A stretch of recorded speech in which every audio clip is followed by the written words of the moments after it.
Trey Yinks, live on the ground in Israel with the very latest. Trey.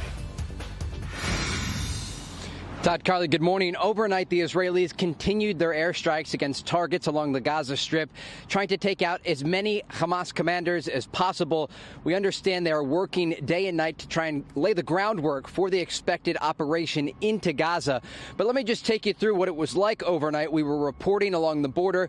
We heard some small arms fire near the beach of Zakim that sits just between Israel and Gaza. The Israeli military then fired flares overhead. And we've since learned that at least two Hamas militants were killed in an infiltration attempt by sea, by the Mediterranean Sea. Hamas divers trying to get into Israeli territory. And this just gives you a sense of the different ways that Hamas is trying to target Israel as this war enters its 18th day.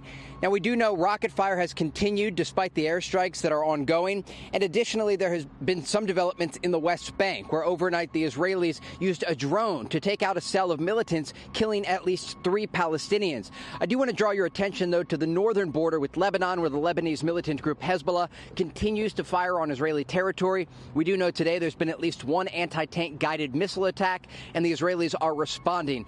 So there is a southern and northern front, the developments in the West Bank, and of course the regional tension over concerns that Iranian proxies could get more directly involved. Todd, Carly? Yeah, and Trey, yesterday, President Biden spoke on the phone with Saudi Arabian Crown Prince Mohammed bin Salman, and both of them decided to agree to at least try to prevent the escalation of this conflict. And that does seem significant, considering Saudi Arabia and Iran recently normalized relations. So do you think that because of that, Saudi Arabia would have more sway with Iran on decisions they make on whether or not to escalate things in the region? They certainly would have more sway than the United States or Israel, and it is of note that they had this conversation, President Biden and Saudi Crown Prince Mohammed bin Salman, because there was this question about what happens to the peace talks and the normalization conversations between Israel and Saudi Arabia. And so while the factor of Gaza may be different in all of this, it does appear that in the long term they still will try to normalize ties, because Saudi Arabia sees Israel as the same way that the United Arab Emirates sees Israel, as Morocco and Bahrain, these other countries that have normalized ties as well. They see opportunity in terms of economic development and tourism.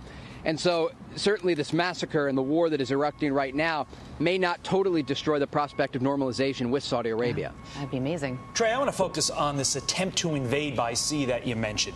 Many security experts are calling it a basic suicide mission in light of the fact that the IDF is so on alert for anything right now. So knowing the region as well as you do, knowing how infiltrations can happen and can be successful, how they can also not be successful, what was the point of an attempted invasion like this, do you think? It was absolutely a suicide mission. The Israelis have locked down the beach, the sea. They have naval ships off the coast of Gaza and Israel. They've got infantry troops along the northern part of the Gaza Strip. So trying to infiltrate this deep into the war doesn't make a lot of sense, but neither did the massacre against the community here in southern Israel. Hamas has a unit called the Frogman Unit, and they are trained scuba divers who can try to get into Israeli territory in the Mediterranean. They also will try to attack the Israelis on the beach at Zakim. But like I said, this deep into the war, it is hard to wrap your mind around what the purpose of that may have been. But it's not the only time that Hamas and Islamic Jihad militants have tried to attack Israel from the ground or sea. And in the past, we've seen video published by the Israelis of the Navy simply firing into the water and killing any of the militants there. Yeah, and this news that the Pentagon is planning, still in the planning phases, but good news nonetheless that the Pentagon is planning to send 2 U.S. drone systems to Israel. That's got to be welcome news for Israel, considering one of the major concerns is that their Iron Dome system could get overwhelmed by missile strikes, especially if Hezbollah gets involved in this war? Yeah, Israel needs all the air defense support it can get, understanding that Gaza is not the real threat. They have the Iron Dome batteries here in the south that are deployed and can intercept that fire coming from Hamas and Islamic Jihad. Some of it does slip through, but the majority of it is intercepted.